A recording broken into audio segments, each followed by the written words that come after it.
സ്വകാര്യ ബസ് വ്യവസായത്തെ സംരക്ഷിക്കണമെന്നാവശ്യപ്പെട്ട് Wayanad private bus operators association collectorate march നടത്തി.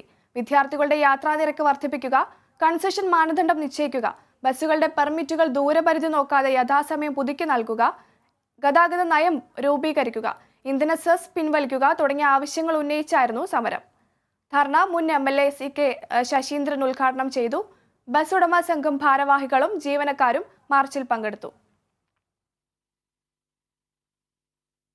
മൂന്നാർ ടൗണിനെ മാട്ടുപ്പെട്ടി റോഡുമായി ബന്ധിപ്പിക്കുന്ന മഴവിൽ നടപ്പാലം അപകടാവസ്ഥയിൽ. പാലം നിർമ്മിച്ച് 20 വർഷത്തിലേറെ ആയിട്ടും അറ്റകുറ്റപ്പണി നടക്കുന്നില്ലെന്നാണ് നാട്ടുകാരുടെ പരാതി. മൂന്നാർ റോഡിനെ മാട്ടുപ്പെട്ടി റോഡുമായി ബന്ധിപ്പിക്കുന്ന മഴവിൽ പാലത്തിന്റെ തൂണുകൾ തുരുമിച്ച് അപകടാവസ്ഥയിലാണ്. മുദ്രപ്പുഴയാറിന് കുറുകെ പഴയ പാലത്തിന് സമാന്തരമായിട്ടാണ് മഴവിൽ പാലം നിർമ്മിച്ചിട്ടുള്ളത്. പാലത്തിന്റെ തൂണുകൾ തുരുമ്പെടുത്ത നിലയിലാണ്. കൈവരികളും തുരുമ്പെടുത്തിട്ടുണ്ട്. 20 വർഷത്തിലേറെയായിട്ടും സമയാസമയങ്ങളിൽ അറ്റകുറ്റപ്പണികൾ നടക്കാത്തതും തകർച്ചയ്ക്ക് കാരണമായിട്ടുണ്ട്.